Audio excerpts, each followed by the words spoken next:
Shalom semuanya, Empower Woman Ministry. Welcome ke ibadah Empower Woman Ministry dan ya, seperti tadi kita sudah bernyanyi, memuji, memperingati kenaikan Kristus. Saya bisa melihat sukacita di tempat ini. Coba saya lihat wajahnya saudara. Ya, para Empower Woman ya. Kalaupun ada laki-laki di sini juga boleh ya saudara ya. Nah, siap mendengar firman Tuhan? Siapa yang siap? Ya, tangan-tangannya ditunjukkan. Yes.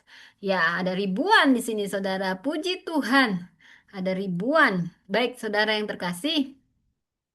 Sebelum kita dengar firman Tuhan, mari kita bersatu dalam doa. Bapak Surgawi, terima kasih untuk sore hari ini. Eh, Pagi hari ini. Kami berkumpul di tempat ini, merayakan ibadah kenaikan Kristus. Tuhan, penuhi hamba-Mu yang sebentar lagi akan menyampaikan kebenaran firman-Mu. Hanya kebenaran firman-Mu yang diberitakan, nama-Mu yang ditinggikan, nama-Mu yang diagungkan. Beri hamba hikmat, urapi Tuhan. Hanya menyampaikan kebenaran firman-Mu yang memerdekakan kami. Dan biarlah Roh Kudus ambil alih semua, sembunyikan hamba di balik kuasa salib. Dan kami patahkan segala kuasa yang coba menghalangi pemberitaan firman Allah. Dihancurkan kuasanya oleh kuasa darah Kristus. Berfirmanlah Tuhan, kami siap mendengar dalam nama Tuhan Yesus. Amin. Shalom semuanya, great woman, great leaders. Apa kabar? Ya, ada sukacita saudara? Ada. Baik saudara. Saat ini seperti dilihat judulnya dari awan ke amanat. Coba sama-sama. Dari awan ke amanat. Saudara, yang perlu kita pahami, Yesus setiap kali kita memperingati hari kenaikan setiap tahun, Yesus naik bukan untuk meninggalkan bumi, tetapi untuk melahirkan misi di bumi. Saya ulang, Yesus naik bukan untuk meninggalkan bumi, tetapi untuk melahirkan misi di bumi.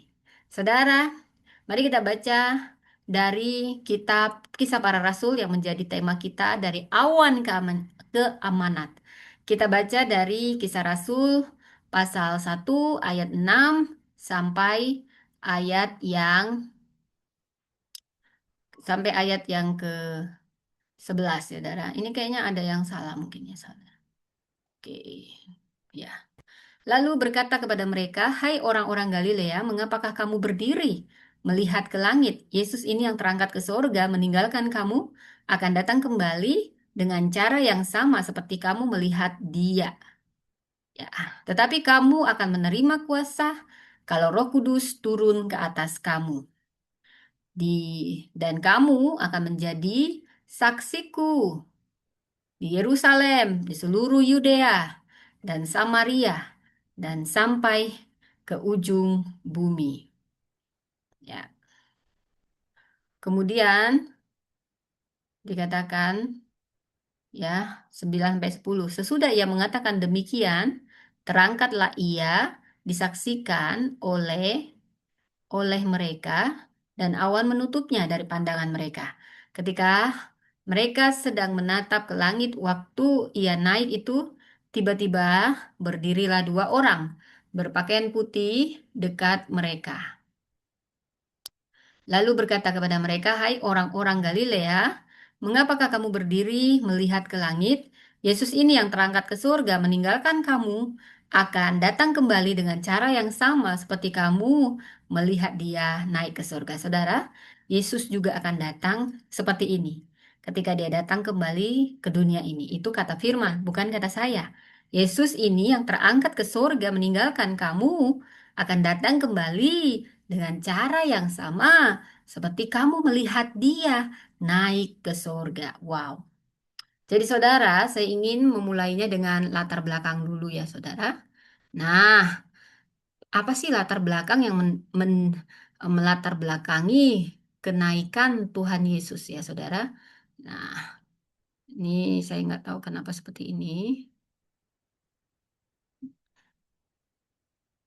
Ya, jadi apa yang melatar belakangi? Pertama, saudara, seperti saudara bisa perhatikan, saudara, ya, saya memberi tema dari awan ke amanat. Yesus naik bukan untuk meninggalkan bumi, tetapi untuk melahirkan misi di bumi. Kenaikannya bukan perpisahan, ini peluncuran gereja. Kenaikan Kristus bukan akhir kisah Yesus di bumi, saudara. Ini pergantian cara Kristus hadir, cara dia memerintah ketika dia ada di dunia ini, ada transformasi, dan dia bekerja melalui gereja. Saat ini kita yang dipakainya.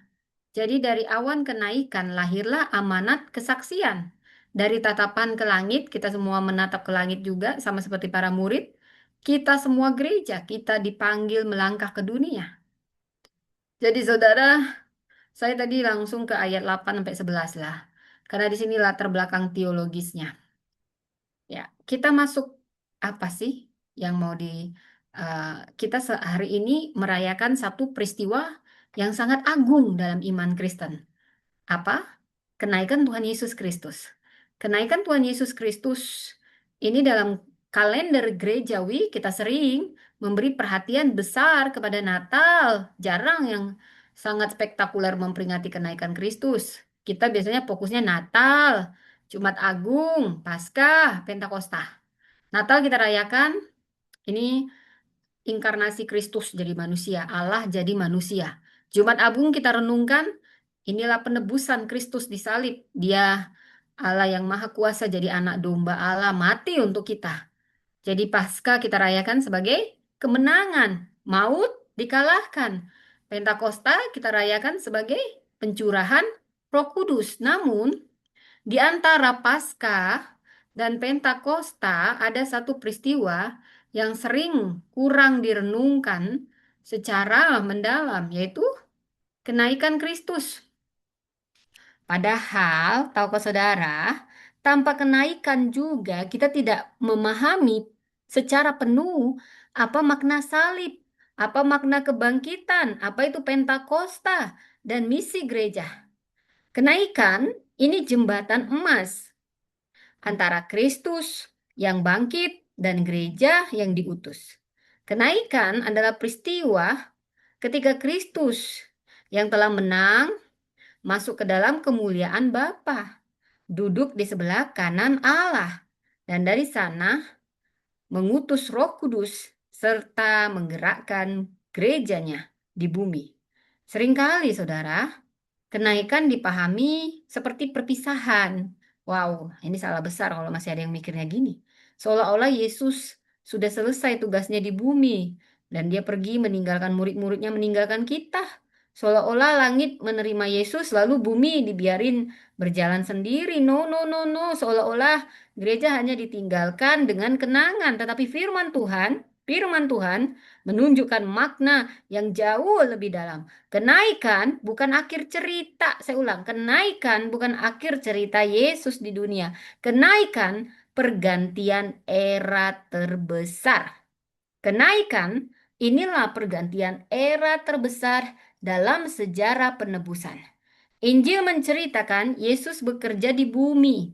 Kisah Rasul menceritakan Yesus bekerja dari surga melalui gereja. Di dalam Injil, Yesus berjalan bersama murid-muridnya secara fisik. Ketika Yesus berinkarnasi jadi manusia, fisiknya ada, bisa dirasakan para murid dan orang-orang pada zaman Yesus. Di dalam Kisah Rasul, Yesus berjalan bersama gerejanya. Jadi Yesus belum selesai misinya.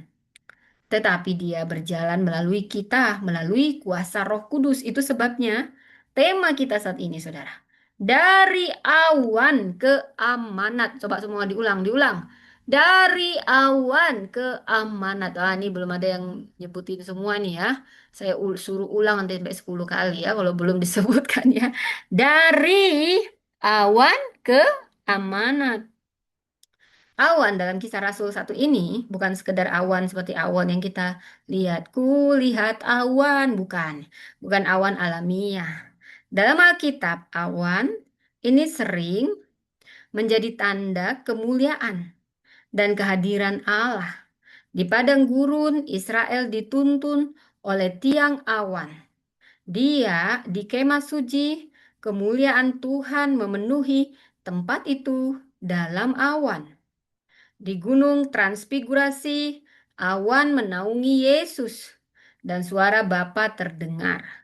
Maka ketika awan menutup Yesus dari pandangan murid-murid itu bukan tanda bahwa Yesus hilang. Itu tanda bahwa Yesus masuk ke dalam kemuliaan ilahi. Namun setelah awan itu ada amanat. Setelah Yesus hilang di bawah awan-awan ke surga adalah terdengar amanat. Setelah kemuliaan ada pengutusan. Saya ulang, setelah kemuliaan ada pengutusan. Setelah murid-murid, semua murid-murid nganga-nganga melihat ke langit. Malaikat mengarahkan mereka kembali ke bumi. Jangan lihat kenaik terus ya. Kenaikan tidak membuat gereja pasif. Sebaliknya, kenaikan membuat gereja bergerak. Saya ulang, kenaikanlah yang menggerakkan gereja. Hari ini kita tidak hanya datang untuk mengagumi peristiwa Yesus naik ke surga. No, no, no, no, no. Kita datang untuk mendengar kembali bahwasanya ya ada suara Tuhan bagi gerejanya. Jangan hanya memandang awan, pikulah amanat. Jangan hanya menjadi penonton kemuliaan, jadilah saksi kemuliaan. Jangan hanya berdiri menatap langit, melangkahlah ke dunia. Kenaikan bukan perpisahan, saya ulang. Kenaikan bukan perpisahan. Kenaikan adalah peluncuran gereja. Yesus naik bukan untuk meninggalkan bumi. Saya ulang. Yesus naik bukan untuk meninggalkan bumi, tetapi untuk melahirkan misi. Melahirkan misi di bumi. Saudara, kita akan belajar. Kita masuk ke firman Tuhan. Dikatakan di Kisah Para Rasul 1 ayat 8 sampai 11. Ya, Saudara. Mungkin saya akan masuk di sini. Ya, Kisah Rasul 1 ayat 8. Dikatakan, tetapi kamu akan menerima kuasa kalau Roh Kudus turun ke atas kamu. Dan kamu akan menjadi saksiku di Yerusalem dan di seluruh Yudea dan Samaria dan sampai ke ujung bumi. Saudara, ayat ini ayat kunci. Kunci dari seluruh kitab Kisah Para Rasul. Ada 3 kata besar di antaranya. Coba dihafalin nanti jadi ayat hafalan. Kuasa, tetapi kamu akan menerima kuasa. Berarti ada kuasa. Kalau Roh Kudus turun ke atas kamu, kita punya kuasa kalau Roh Kudus turun. Dan kamu akan menjadi saksiku untuk apa? Untuk jadi saksi. Dan menjadi saksiku di mana? Di Yerusalem, Yudea, Samaria, sampai ke ujung bumi. Ya, kuasa berbicara tentang Roh Kudus. Saksi berbicara tentang identitas gereja. Ujung bumi berbicara tentang arah misi. Dengan satu ayat ini, Yesus memberikan peta jalan bagi gereja sepanjang zaman. Perhatikan, Yesus tidak berkata, "Kamu akan menjadi pengagumku." Yesus tidak berkata, "Kamu akan menjadi penontonku." Yesus berkata, "Kamu akan jadi saksiku." Saksi itu apa? Bukan sekedar orang yang punya pengetahuan tentang Yesus. Saksi adalah orang yang hidupnya menjadi bukti bahwa Yesus hidup, Yesus berkuasa, Yesus mengubah manusia. Nah, bila kita membaca dari Kisah Rasul 1 ayat 9, dia berkata, sesudah ia mengatakan demikian, terangkatlah ia disaksikan oleh mereka, dan awan menutupnya dari pandangan mereka. Ayat ini singkat, tapi dalam. Singkat, tapi dalam. Yesus terangkat, bukan seperti seorang yang hilang ke langit tanpa makna. Dia diangkat dalam kemuliaan. Ia disaksikan murid-murid. Mereka melihat sendiri bahwa Yesus yang disalibkan, yang bangkit, sekarang masuk ke dalam kemuliaan Bapa. Awan menutupnya, bukan untuk menyembunyikan kehilangan, tetapi untuk menandai kemuliaan. Dalam Kisah Rasul 1 ayat 10 berkata, saudara, kita buka, ya, dikatakan kalau Rasul 1 ayat 10, ya. Ketika mereka sedang menatap ke langit waktu ia naik itu, tiba-tiba berdirilah 2 orang berpakaian putih dekat mereka. Wow. Jadi kalau kita masuk ke dalam situasi ini, saudara, kita juga pasti mungkin ikut-ikutan terpaku, ya. Muridnya terpaku. Saya yakin siapapun yang akan melihat ini akan terpaku. Seperti murid ini berdiri menatap ke langit nganga-nganga. Secara manusiawi kita ngerti mereka mencintai Yesus. Mereka telah berjalan bersama Yesus. Mereka murid-muridnya Yesus ya. Mereka sangat mengasihi Yesus. Ya saudara. Ya sebentar saudara. Jadi seperti dikatakan di situ saudaraku. Bagaimana mereka telah berjalan bersama Yesus. Melihat dia mati, bangkit, dan sekarang naik. Wow, ada kekaguman.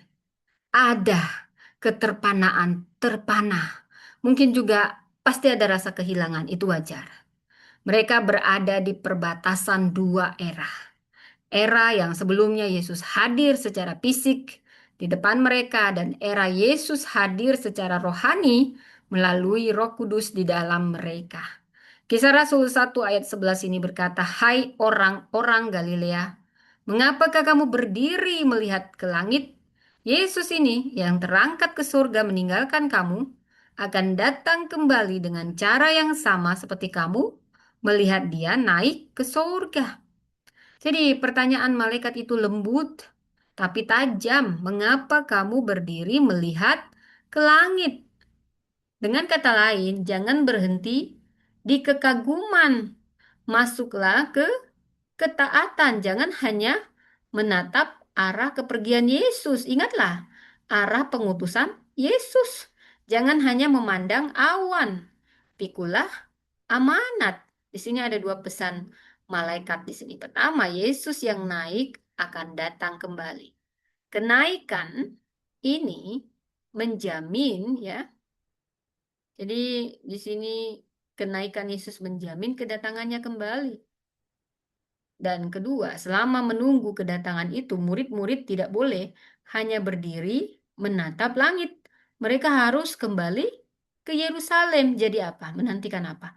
Menantikan Roh Kudus untuk menjadi saksi. Karena hanya dengan kuasa Roh Kudus kita menerima kuasa untuk jadi saksi. Disinilah kehidupan gereja ditempatkan. Gereja hidup di antara dua awan, awan kenaikan dan awan kedatangan kembali. Awan pertama berkata, "Raja telah naik."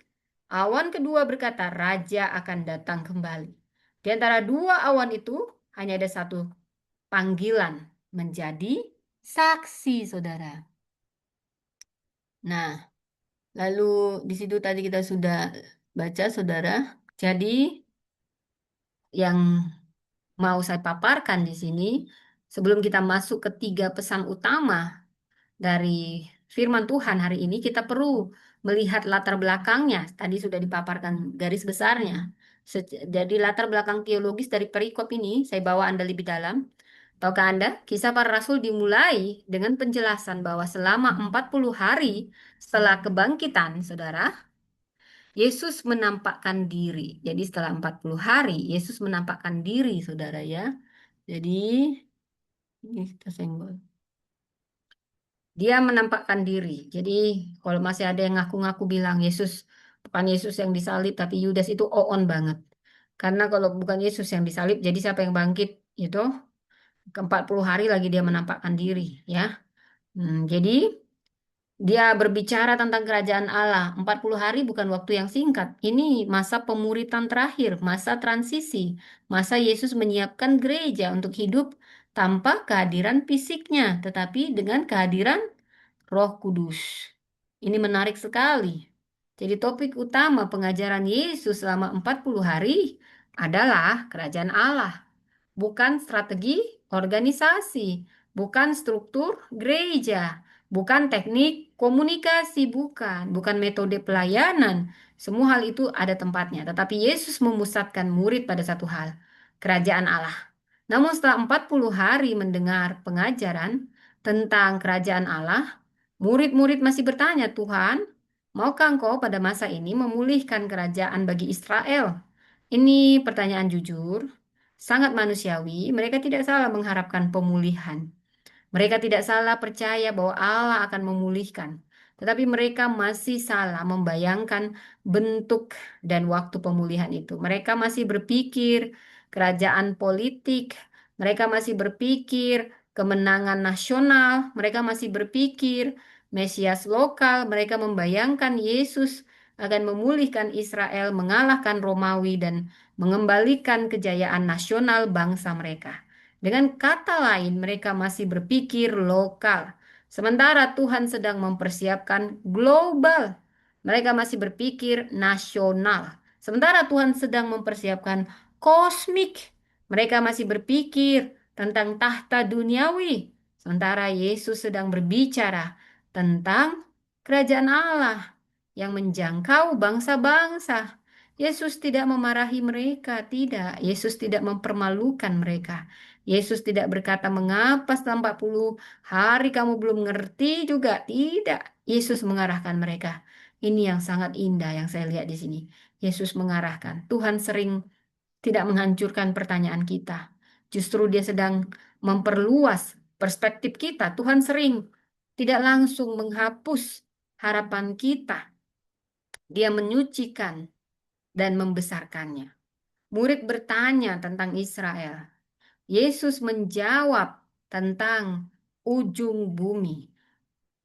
Murid bertanya tentang kuasa.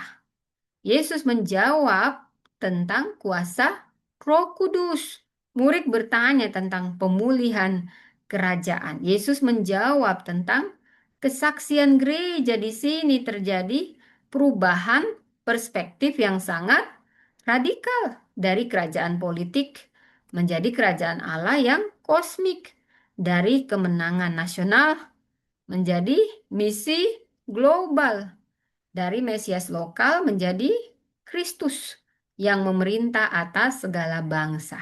Ini sangat relevan bagi kita. Seringkali doa kita masih seperti doa murid-murid. Tuhan, pulihkan hidupku, pulihkan keluargaku, pulihkan pekerjaanku, pulihkan keadaanku. Semua doa itu sah. Tuhan peduli dengan kehidupan pribadi kita. Tetapi, camkan ini. Kadang Tuhan ingin membawa kita lebih jauh. Dia ingin bawa kita lebih dalam, lebih jauh lagi, lebih dalam lagi. Tuhan mau membawa kita. Itu aku buat-buat lagunya ya. Aku bukan hanya ingin memulihkan hidupmu, itu kata Tuhan.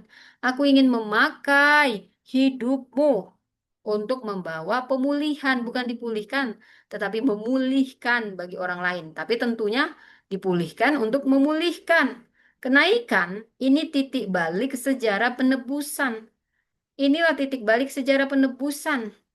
Satu kalimat sederhana merangkum semuanya. Yesus naik, gereja bergerak. Yesus naik, gereja bergerak. Nah, kalau bisa buat lagu, saya buat lagu kayak gitu. Yesus naik, gereja bergerak. Selama Injil, murid ngikut Yesus saja, bergantung. Tapi setelah kenaikan, gereja yang diutus menjadi tubuh Kristus di dunia. Selama Injil, Yesus berjalan dari desa ke desa. Setelah kenaikan, Injil berjalan dari Yerusalem sampai ke ujung bumi, jadi lebih besar, lebih global.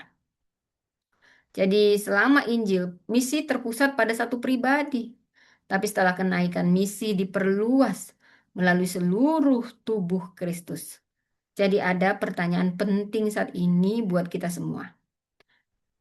Jawaban yang ini adalah jawaban Alkitab ya saudara. Apakah Yesus pergi? Benarkah Yesus pergi? Jawabannya tidak, tidak, tidak. Yesus tidak pergi. Dalam arti meninggalkan. Yesus mengubah cara hadirnya. Cara hadirnya yang berubah tapi dia tidak pernah tidak menyertai. Penyertaanmu sempurna. Itu dasarnya itu karena Yesus nggak pernah ninggalin. Penyertaanmu sempurna, rancanganmu pun dalam. Jadi kenaikan Yesus hanya terbatas tidak lagi pada fisiknya. Dia tidak pernah meninggalkan kita. Dia hanya mengubah cara hadirnya. Sebelum naik Yesus hadir fisik secara physically, setelah naik Yesus hadir secara rohani. Bahkan bisa ke seluruh dunia melalui karya Roh Kudus. Sebelum kenaikan, Yesus bekerja di depan murid. Setelah kenaikan, Yesus bekerja melalui murid. Dia ingin pakai kita, bukan dia lagi yang bekerja. Inilah misteri gereja. Emang sono aja yang bisa punya misteri. Gereja bukan sekedar organisasi. Gereja adalah tubuh Kristus di bumi. Saya ulang. Gereja bukan organisasi, tubuh Kristus di bumi. Gereja adalah perpanjangan karya Kristus di dunia. Gereja adalah perpanjangan karya Kristus di dunia. Kristus tidak absen. Kristus tidak pasif. Kristus tidak jauh. Kristus memerintah dari surga, berdoa bagi gereja, dan bekerja melalui umatnya. Karena itu, saudara, dalam kisah Rasul ini bukan hanya kisah Petrus, bukan hanya kisah Paulus, saudara, bukan hanya kisah para rasul. Kalau kita gali lebih dalam, kisah para rasul adalah kisah Yesus yang telah naik, bekerja dari surga melalui Roh Kudus di dalam gerejanya. Kenaikan bukan akhir, tapi kehadiran Kristus. Kenaikan adalah awal kehadiran Kristus melalui gereja. Nah, jadi apa pesan dari sini? Saya mau bawa Anda. Pesan yang pertama dari firman Tuhan hari ini. Kenaikan mengubah fokus kita. Kenaikan mengubah fokus kita. Saudara, kenaikan mengubah fokus kita. Camkan ini baik-baik.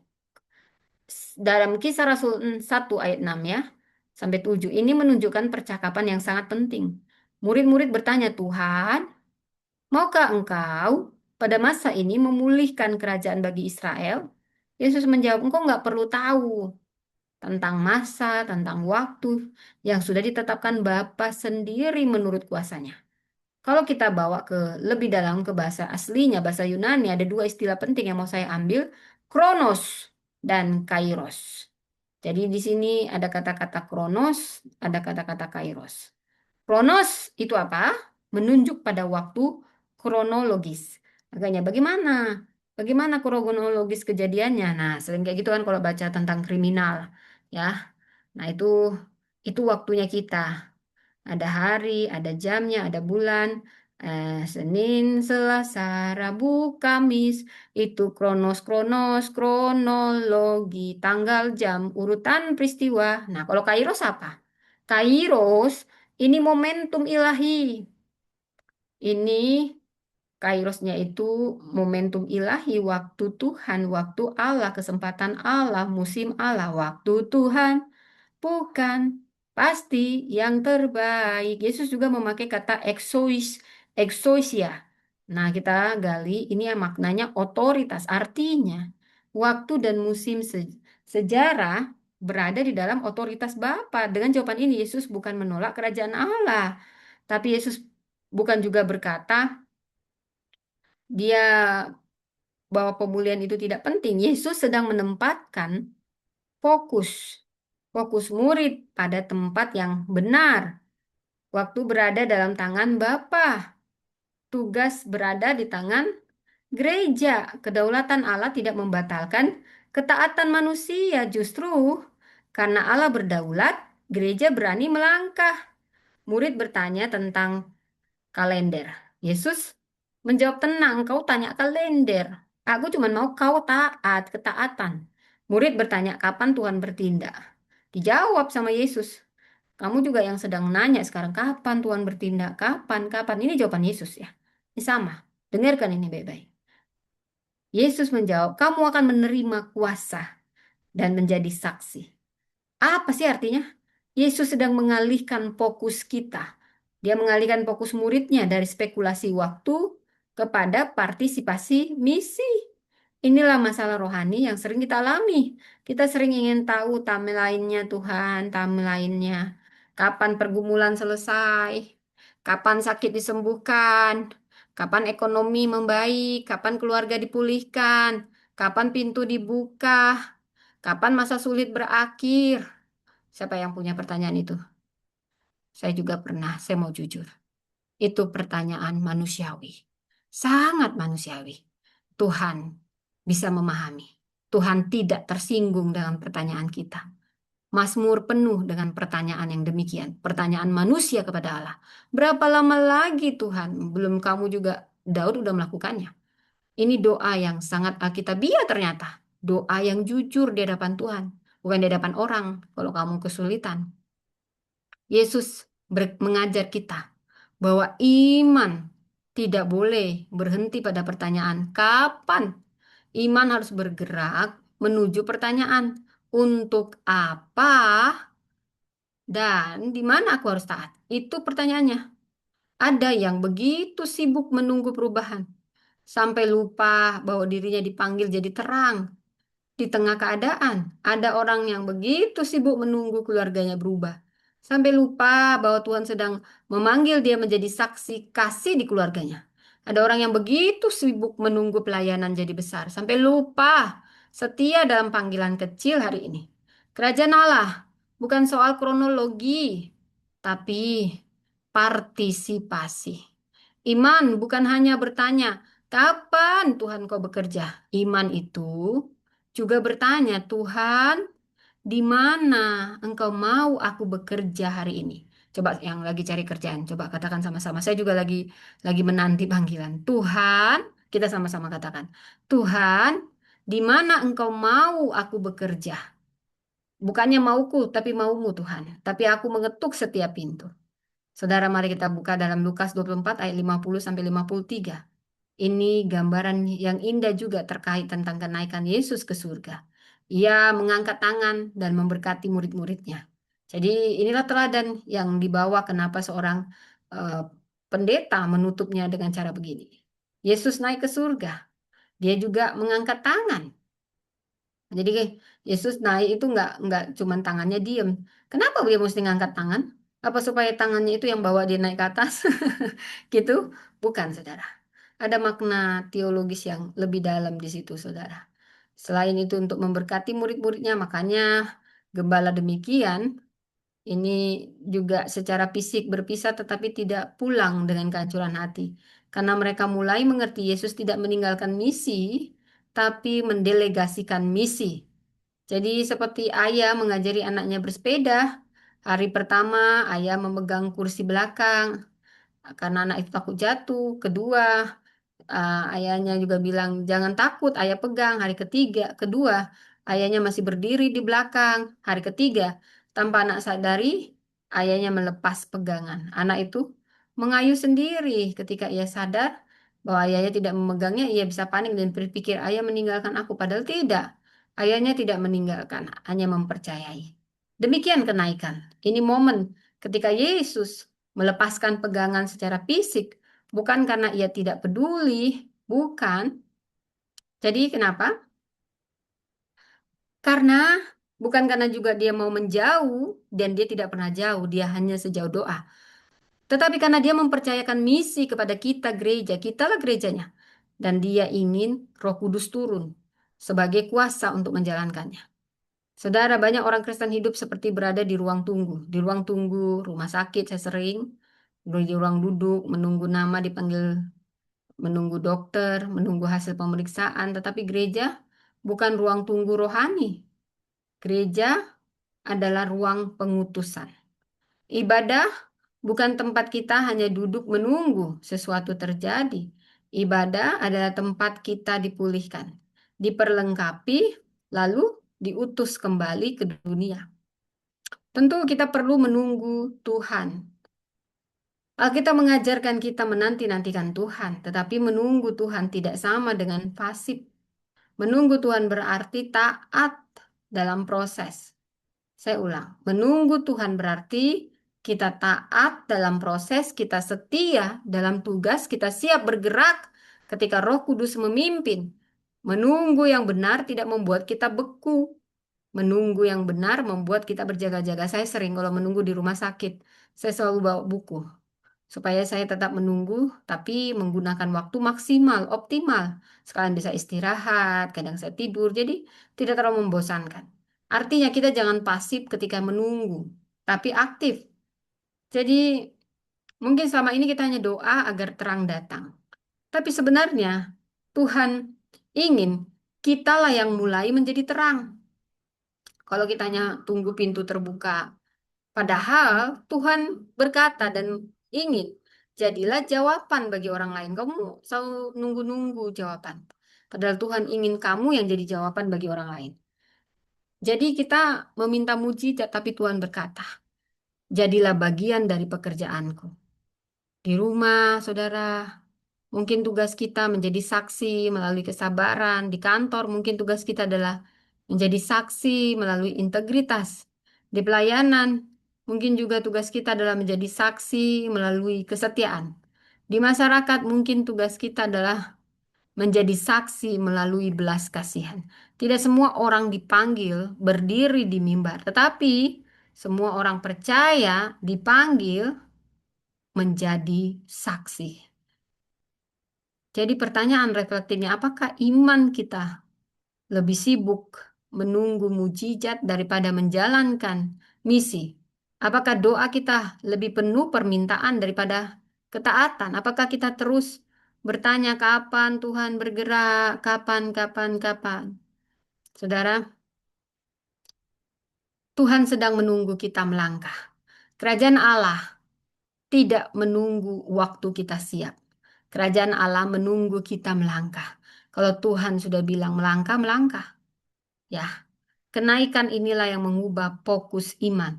Bukan lagi hanya Tuhan, kapan engkau bekerja, tetapi Tuhan di mana engkau mau aku bekerja. Saudara, ketika fokus berubah, hidup pasti berubah. Ketika fokus berubah, gereja pasti bergerak. Itu pesannya. Jadi, kenaikan mengubah fokus kita. Yang kedua, kenaikan menegaskan otoritas Kristus. Saya ulang. Kenaikan menegaskan otoritas Kristus. Jadi banyak orang membayangkan kenaikan Yesus hanya sebagai peristiwa Yesus pergi ke langit. Tapi tahukah saudara, perjanjian baru melepaskan lebih dalam. Dalam Efesus 1 ayat 20 sampai 23, ini berkata bahwa Allah mendudukkan Kristus di sebelah kanannya di surga, jauh lebih tinggi dari segala pemerintah, penguasa, kekuasaan, dan kerajaan, dan tiap-tiap manusia, ya tiap-tiap nama yang dapat disebut. Jadi ini bukan bahasa perjalanan, ini bahasa penobatan. Yesus tidak sekedar naik ke surga, tapi didudukkan di tahta. Kenaikannya adalah hari penobatannya. Sebagai raja dalam dunia kuno, saudara, duduk di sebelah kanan itu berarti mendapat posisi kehormatan, kuasa, dan otoritas. Dalam Mazmur 110 ayat 1 berkata, duduklah di sebelah kananku sampai kubuat musuh-musuhmu menjadi tumpuan kakimu. Daniel 7 ayat 13 sampai 14. Ini menggambarkan anak manusia menerima kekuasaan, kemuliaan, dan kerajaan yang tidak akan lenyap. Ya, ketika Yesus naik, ia bukan masuk ke ruang istirahat, dia masuk ke ruang pemerintahan. Yesus yang dahulu ditolak manusia, dimuliakan Bapa surgawi. Yesus yang ketika berinkarnasi berdiri di hadapan Pilatus, sekarang duduk di atas segala penguasa. Yesus yang dahulu dipaku di salib, sekarang memegang sejarah. Yesus yang dahulu memakai mahkota duri, sekarang menerima mahkota kemuliaan. Salib adalah medan perang. Kenaikan adalah upacara kemenangan. Salib adalah tempat Yesus mengalahkan dosa, mengalahkan maut, dan kuasa gelap. Kenaikan adalah tempat kemenangan. Dan itu diumumkan di hadapan surga dan bumi. Bayangkan, saudara. Jenderal pulang dari perang, di tubuhnya masih ada bekas luka, bekas pertempuran belum hilang, tetapi ia masuk ke kota, rakyat menyambutnya, bendera kemenangan dikibarkan, mahkota kehormatan diberikan. Luka itu menjadi tanda kekekalan, luka itu tanda kemenangan. Demikian juga Yesus, luka di tangan dan lambungnya, bukan tanda bahwa dosa menang. Bukan, luka adalah bukti bahwa kasih telah menang, kasih yang menang. Kenaikan menyatakan yang disalibkan itu sekarang bertahta. Yang ditolak dunia itu sekarang memerintah dunia. Kalau kita baca dari Matius 28 ayat 18, saudara, dikatakan dengan jelas, kepadaku telah diberikan segala kuasa di sorga dan di bumi. Perhatikan, segala kuasa. Wow, segala kuasa, Bu, ya, di bumi dan di surga. Tiada tanding, tiada banding. Jadi, jadi ini bukan sebagian, mayoritas, bukan hampir semua, segala kuasa. Berarti tidak ada krisis, yes, di luar kendali Kristus. Tidak ada penguasa, yes, di luar pengawasan Kristus. Tidak ada masa depan, yes, di luar otoritas Kristus. Ini bukan artinya dunia tidak punya masalah. Bukan, ini bukan berarti orang percaya bebas dari penderitaan. Ini bukan berarti pelayanan selalu. Pelayanan itu nggak akan selalu mudah, saudara ya. Jadi tadi yang mau saya katakan, para rasul justru mengalami penjara. Di zaman para rasul ada aniaya jemaat mula-mula, ada penolakan manusia dan bahkan kematian yang mengenaskan. Tetapi mereka berani, kenapa? Karena mereka tahu siapa yang bertahta. Keberanian Kristen bukan lahir dari keadaan nyaman, tapi dari keyakinan bahwa Kristus memerintah. Ini penghiburan besar bagi gereja. Kita hidup di dunia yang mudah membuat hati takut. Ekonomi bisa berubah, berita bisa mengguncang, relasi bisa retak, tubuh bisa melemah, masa depan bisa terasa kabur. Tapi tahta surga tidak pernah kosong. Kristus memerintah. Iman Kristen bukan optimisme kosong. Saya ulang. Iman Kristen bukan optimisme kosong. Kita tidak berkata semua akan baik-baik. Semua baik bukan, karena kita menolak kenyataan. Semua akan baik-baik saja. Karena kita menolak kenyataan. Kita berkata Kristus tetap raja karena kita percaya pada tahta yang nyata. Jadi harapan Kristen bukan sekedar ya berakar pada keadaan yang stabil, tetapi pada Kristus yang bertahta. Karena itu, gereja tidak boleh hidup seperti yatim rohani. Kita bukan umat yang ditinggalkan. Kita umat dari raja yang memerintah. Wow! Kita bukan komunitas kecil yang kalah oleh dunia ini. No! Kita tubuh Kristus di bumi. Wow! Diutus oleh Raja Surga. Wow, wow, wow, wow banget. Jadi ada perbedaan besar antara bekerja untuk meraih kemenangan dan bekerja dari kemenangan. Jika kita bekerja untuk meraih kemenangan, kita lelah, kita takut, kita putus asa. Karena semua terasa bergantung pada kekuatan kita. Bedakan ini. Tapi jika kita bekerja, kita tahu bahwa kita telah menang, berarti kita bekerja dari kemenangan Kristus. Kita melayani dengan iman, kita tahu hasil akhir, sejarah sudah berada di tangan Raja. Jadi, jika Yesus memerintah, kita tidak hidup dalam ketakutan. Jika Yesus memerintah, kita tidak melayani dengan ragu. Jika Yesus memerintah, kita tidak berjalan tanpa harapan. Jika Yesus memerintah, maka setiap pelayanan kecil menjadi bagian dari kerajaan yang besar. Saudara, saat doamu belum dijawab, Yesus tetap raja. Saat keadaan kita belum berubah, ingat, Yesus tetap raja. Saat dunia ini semakin kacau 2026 ini banyak krisis keuangan. Yesus tetap raja. Saat kita lemah, Yesus tetap raja. Tahtanya tidak bergantung pada perasaan kita. Pemerintahnya tidak terguncang oleh iman hidup kita. Ini juga menegur kita. Kalau Kristus adalah raja, maka dia bukan sekedar penasehat hidup kita. Dia bukan hanya tempat kita datang. Dia bukan hanya untuk memberi berkat. Dia Tuhan. Dia berhak atas keputusan kita, waktu kita, uang kita, keluarga kita, pelayanan kita, dan masa depan kita. Dari sini kita belajar. Kenaikan memanggil kita bukan hanya untuk merasa aman, tapi untuk tunduk, untuk taat. Bukan hanya untuk terhibur, tapi untuk taat. Ketaatan dan ketulusan kiranya mengawal aku untuk taat, saudara. Itu tadi lagunya dibuat-buat ya, maklum ya. Kristus yang naik adalah Kristus yang memerintah. Karena itu pertanyaannya bukan hanya apakah Yesus menolong saya? Bukan, bukan itu saja. Pertanyaannya harus lebih dalam. Lebih dalam lagi, apakah Yesus sungguh memerintah hidup saya? Yes, inilah pertanyaannya. Sekarang tanya pada dirimu, apakah yang memerintah itu dirimu sendiri atau Yesus? Sudahkah Yesus sungguh-sungguh memerintah dalam hidup saya? Dalam hidup kita semua. Gereja tidak bekerja menuju kemenangan. Ingat, ingat, ingat, ingat, dihafal. Tapi gereja bekerja dari kemenangan, dari tahta kemenangan Kristus. Kenaikan menegaskan bahwa Yesus bukan hanya juru selamat yang mati bagi kita, tapi Raja yang memerintah atas kita. Bayangkan. Raja memerintah atas kita. Kita hidup di bawah otoritasnya, berjalan dengan mandatnya, dan melayani dalam kemenangan. Kita masuk pesan yang terakhir, pesan yang ketiga. Dari peristiwa memperingati kenaikan Kristus, apa yang kita pelajari yang ketiga? Kenaikan melahirkan misi gereja. Kenaikan melahirkan misi gereja. Kita balik di ayat Kisah Rasul 1 ayat 8, bisa jadi ayat hafalan, tapi ini puncak perikop firman Tuhan saat ini. Kamu akan menerima kuasa kalau Roh Kudus turun ke atas kamu, dan kamu akan menjadi saksiku sampai ke ujung bumi. Perhatikan urutannya.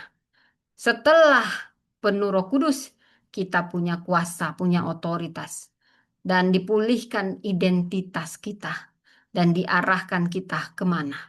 Ini tidak boleh dibalik, ya, harus diberi dulu kuasa, identitas, urutan ini nggak boleh dibalik. Banyak orang langsung berbicara dengan tugas, program, pelayanan, aktivitas. Tapi Yesus mulai dengan kuasa Roh Kudus. Gereja tidak lahir dari strategi manusia. Gereja lahir dari kuasa Roh Kudus. Kata kuasa dalam ayat ini adalah dunamis, dinamit. Kita mengenal kata dynamite, ya. Tetapi kuasa Roh Kudus bukan sekedar ledakan emosi. Kuasa Roh Kudus adalah kemampuan ilahi yang mengubah manusia biasa jadi saksi Kristus. Petrus yang pernah menyangkal Yesus berubah menjadi pemberita Injil yang berani. Murid-murid yang pernah bersembunyi berubah menjadi utusan yang mengguncang dunia. Gereja butuh organisasi. Betul. Tapi organisasi, ingat, bukan sumber kuasa. Betul, gereja butuh rencana, tapi ingat, tetapi rencana bukan sumber kuasa. Gereja membutuhkan talenta, betul, betul penting. Tapi ingat, talenta bukan sumber kuasa. Jadi apa sumber kuasa gereja? Apa sumbernya? Roh Kudus. Roh Kudus, kau hadir di sini. Roh Kudus, ku mengasihimu. Siapa yang belum menerima bahasa roh? Mulai mengatakan ini dengan penuh sungguh-sungguh.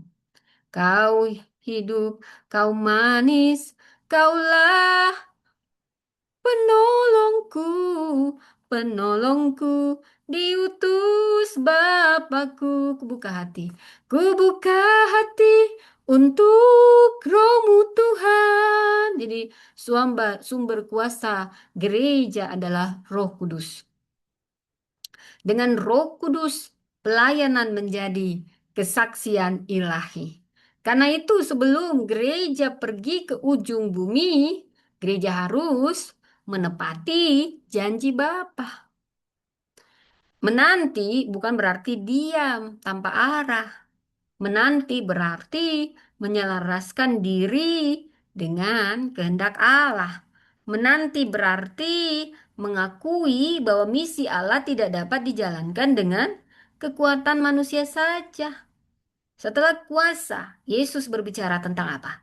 Identitas. Kamu akan jadi saksiku. Identitas kita apa? Saksi. Saksi Kristus.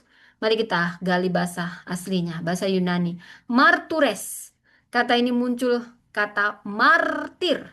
Orang yang rela menyerahkan hidupnya karena kesaksiannya. Saksi bukan hanya orang yang berbicara. Saksi adalah orang yang hidupnya menjadi bukti. Yesus tidak berkata kamu akan jadi penonton ibadahku. Yesus tidak berkata kamu akan menjadi pengagum ajaranku. Yesus tidak berkata kamu akan menjadi pengurus organisasiku. Yesus berkata kamu akan menjadi saksiku. Ini penting.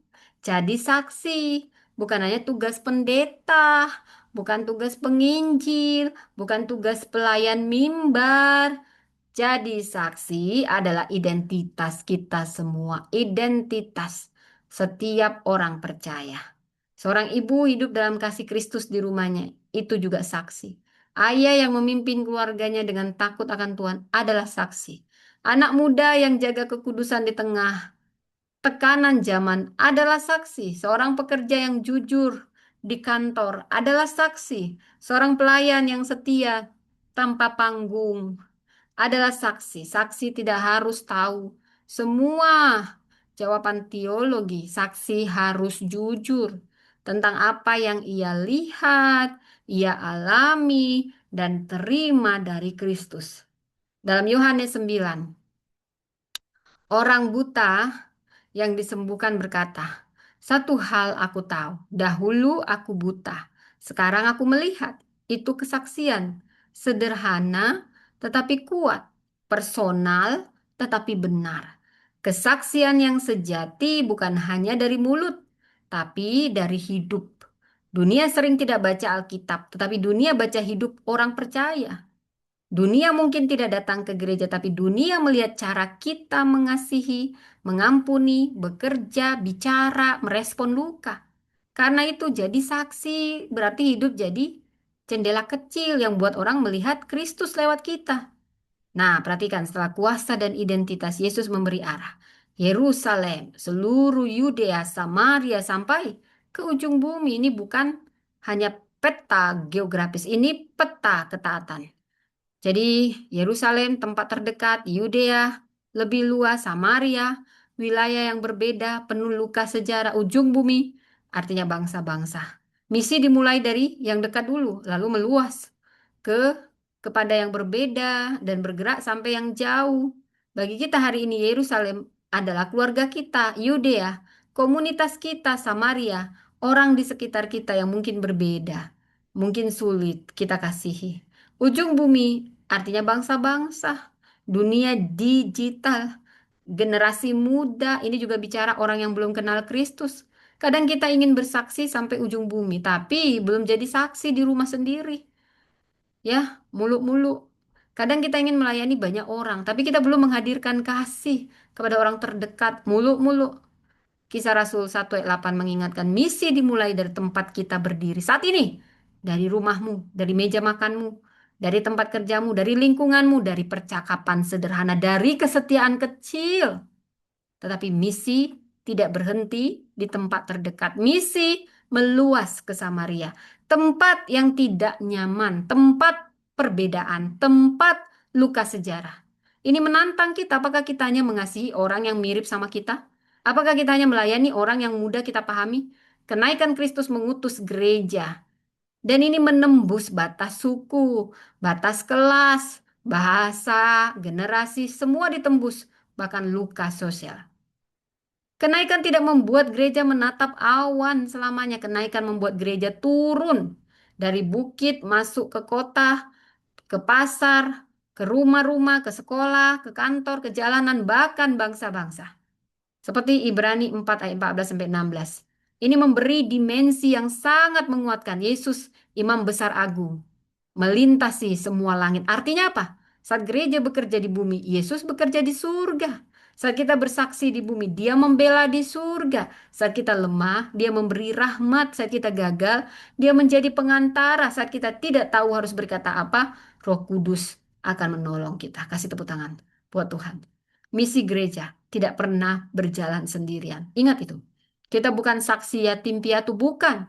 Kita bukan utusan tanpa raja, bukan. Kita bukan pelayan tanpa pembela, bukan. Kita bersaksi di bumi sementara Kristus bersapaat di surga. Kita melangkah dalam dunia sementara Kristus memerintah di tahta. Saudara, gereja itu seperti kedutaan. Kedutaan kerajaan surga di bumi. Seperti duta besar tinggal di negara asing, dia berbicara dalam konteks budaya setempat. Dia mungkin jauh dari tanah airnya, tapi dia membawa otoritas penuh dari negaranya. Itulah kita gerejanya. Kita ini mampir di dunia ini. Kita aslinya adalah orang-orang yang mendiami surga. Kita sementara di sini jadi duta besar surga. Kita mewakili kerajaan surga yang tidak terlihat. Kita bukan dari dunia ini, tapi kita diutus ke dalam dunia. Seperti duta besar, tidak membawa pesan pribadinya, dia membawa pesan rajanya. Kita juga gerejanya demikian, kita tidak dipanggil untuk mempromosikan diri, bukan, bukan, bukan. Kita dipanggil untuk menyatakan Kristus. Kita tidak membawa kerajaan pribadi, kita membawa kabar kerajaan Allah. Karena itu identitas kita berubah. Dari pengikut jadi saksi. Dari penonton jadi utusan. Haleluya, haleluya. Dari penunggu jadi pelaku. Jangan lagi nunggu-nunggu doang. Pelaku. Dari orang yang hanya menerima berkat, jadi orang yang menyalurkan berkat. Wow. Dari orang yang hanya datang ke ibadah, jadi orang yang membawa Kristus ke kehidupan sehari-hari. Ini pertanyaan tajam. Jika Yesus naik hari ini, apakah hidup kita besok menunjukkan bahwa kita adalah saksinya? Apakah keluarga melihat Kristus dalam perkataan kita? Apakah rekan kerja melihat Kristus dalam integritas kita? Apakah orang yang terluka melihat Kristus dalam belas kasihan kita? Apakah anak-anak melihat Kristus dalam kesabaran kita? Apakah dunia melihat Injil atau hanya melihat agama? Kenaikan bukan memindahkan Yesus menjauh dari gereja. Kenaikan mengutus gereja bergerak bagi Yesus. Saya ulang. Kenaikan bukan memindahkan Yesus jauh dari gerejanya, bukan, tapi supaya gerejanya bergerak bagi Yesus. Gereja hidup di antara dua awan. Kita punya dua awan. Awan kenaikan, awan kedatangan kembali. Kita ada di antara dua awan itu. Panggilan kita jelas. Jadi saksi. Siapa yang mau jadi saksi? Ya, kasih tepuk tangan. Jadi apa inti makna kenaikan Kristus? Saudara yang dikasihi Tuhan, kita masuk ke intinya. Jika salib, tempat Yesus berkata, sudah selesai, tetelestai. Maka kenaikan adalah tempat surga berkata, sekarang dimulai, sekarang. Salib itu artinya menyelesaikan karya penebusan. Tapi ingat ini luar biasa. Kenaikanlah yang memulai era pengutusan. Salib mengalahkan dosa. Tapi lihat ini, kenaikanlah yang menegaskan pemerintahan Kristus. Salib membuka jalan kepada Bapa. Kenaikan mengutus gereja ke dunia. Kenaikan berarti tiga hal. Pertama, Yesus memerintah bagi kita. Ia duduk di sebelah kanan Allah. Itu bukan kursi istirahat, tapi tahta pemerintahan. Dunia tidak berjalan liar. Sejarah tidak dikendalikan oleh kebetulan. Masa depan tidak berada di tangan kekacauan. Ada raja di atas segala raja. Kristus memerintah. Dan ingat yang kedua, Yesus berdoa bagi kita. Ibrani menyatakan bahwa Yesus imam besar yang melintasi langit. Dia hidup menjadi pengantara. Saat kita berdoa di bumi, Kristus bela kita di surga. Saat kita lemah, Ia memberi rahmat. Saat kita jatuh, Ia memulihkan. Saat kita melayani, Ia menopang. Dan yang ketiga, Yesus bekerja melalui kita. Wow, siapa kita? Inilah keajaiban kenaikan. Dan ini tidak akan terjadi tanpa kenaikan. Kristus tidak hanya bekerja bagi kita, tapi Dia ingin bekerja melalui kita. Itu jauh beda. Gereja jadi tangan yang menjangkau, kita jadi kaki yang melangkah, kita jadi suara yang bersaksi, kita jadi hati yang mengasihi. Artinya kenaikan bukan mengurangi karya Kristus, justru melipat gandakan karya Kristus berlipat-lipat melalui kita semua umatnya gerejanya di seluruh dunia. Karena itu kenaikan adalah perubahan besar. Dari salib ke singgasana, dari murid ke misionaris, dari penantian ke pengutusan. Dari salib ke singgasana, Yesus yang terluka kini bertahta. Dari murid ke misionaris, orang yang dahulu mengikuti kini diutus. Wow, siapa kita? Dari penantian ke pengutusan. Gereja tidak hidup dalam ruang tunggu rohani. Kamu bukan lagi di ruang tunggu rohani. Kamu di ruang amanat ilahi. Malaikat berkata, Yesus ini akan datang kembali. Ini bukan sekedar informasi eskatologis, bukan es bambu ya. eskatologis, bukan es ya. Ini masa depan. Ini adalah penghiburan dan peringatan. Penghiburan karena sejarah punya tujuan. Peringatan karena waktu gereja di bumi bukan untuk disia-siakan. Raja yang naik akan datang kembali. Karena itu gereja harus setia sampai akhir.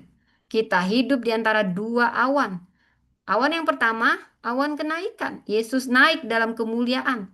Awan kedua, awan kedatangan kembali. Yesus akan datang dalam kemuliaan. Di antara dua awan itu, gereja tidak boleh tidur. Gereja tidak bolehnya sibuk dengan dirinya, gadgetnya, dengan semua multimedia. Tidak boleh kehilangan api. Api kebangkit, api kenaikannya, api kesaksian. Antara dua awan, panggilan kita hanya satu. Jadi saksi, Yesus naik, surga terbuka, misi gereja dimulai. Kita memulai misi. Jadi saudara, saya tutup yang terakhir, saudara. Ya, saya tutup. Hari ini kita merayakan Raja yang naik, tetapi Raja yang naik punya pesan. Yesus punya pesan bagi kita, sederhana. Jangan cuma natap ke langit, pergilah ke dunia, pergilah ke sekitarmu. Jangan berhenti hanya kagum dengan kenaikan, tapi masuklah lebih dalam ketaatan. Jangan hanya merayakan kemuliaan, tapi mari kita memikul amanat dari awan ke amanat. Jangan hanya bertanya, kapan Tuhan bekerja? Tanya Tuhan, kau mau aku bekerja hari ini di mana? Hari ini mungkin Tuhan sedang mengubah fokus kita dari menunggu waktu menjadi jalankan tugasmu. Dari meminta jadwal Tuhan menjadi taati panggilanmu. Hari ini mungkin Tuhan sedang meneguhkan iman kita. Tahta surga tidak kosong.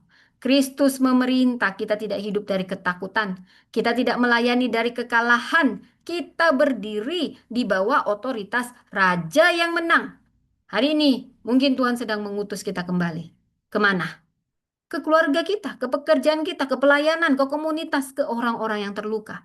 Mereka yang belum kenal Kristus, ke dunia yang butuh kabar baik. Sekarang jujur pada dirimu, apakah hidupmu, hidup kita masih hanya natap awan, kagum, kagum, kagum, atau sudah memikul amanatnya? Atau kita hanya jadi penonton, penonton, penonton, atau kita sudah jadi saksinya? Atau kita hanya tunggu Tuhan kapan-kapan ubah keadaan, minta-minta. Atau kita bersedia dipakainya jadi bagian dari perubahan. Kenaikan Kristus berkata kepada kita, Yesus memerintah bagi kita. Dia juga berdoa dan bekerja melalui kita. Karena itu, kita semua gereja Tuhan bangkit, bangkit, bangkit. Serukan nama Yesus. Jangan hanya memandang ke langit. Pergi ke sekitarmu. Jadilah saksi. Mari kita berdoa. Bapa, terima kasih untuk firman-Mu yang indah. Kami memperingati hari kenaikan-Mu, Raja kami yang naik dan bertahta selamanya. Kami bersyukur karena Engkau tidak pernah meninggalkan kami. Kau memerintah bagi kami, berdoa bagi kami, dan bekerja melalui kami. Ubah fokus kami. Kami tidak mau hanya menjadi penunggu, tapi pelaksana tugas. Teguhkan iman kami bahwa Engkau Raja segala sesuatu yang berkuasa. Penuhi kami dengan kuasa Roh Kudus, karena supaya kami menjadi saksimu dimanapun, di rumah, pekerjaan, pelayanan, masyarakat, sampai Engkau mengutus kami ke ujung bumi. Jangan biarkan hanya menatap awan. Ajar kami memikul amanat. Dalam nama Tuhan Yesus, kami berdoa. Amin. Saudara, kenaikan bukan perpisahan, tapi peluncuran gereja. Kenaikan bukan berarti Yesus meninggalkan bumi, tetapi melahirkan misi di bumi. Kenaikan bukan akhir kehadirannya, tapi awal kehadirannya melalui kita gerejanya. Kerajaan Allah tidak menunggu kita siap, tapi menunggu kita taat melangkah. Gereja tidak bekerja menuju kemenangan, tapi dari kemenangan, kemenangan dari tahta Kristus. Kenaikan bukan memindahkan Yesus, bukan menjauh dari kita, tapi mengutus kita bergerak baginya. Saudara, di antara awan kenaikan dan awan kedatangan kembali, gereja hanya punya satu panggilan, jadilah saksi. Tuhan Yesus memberkati.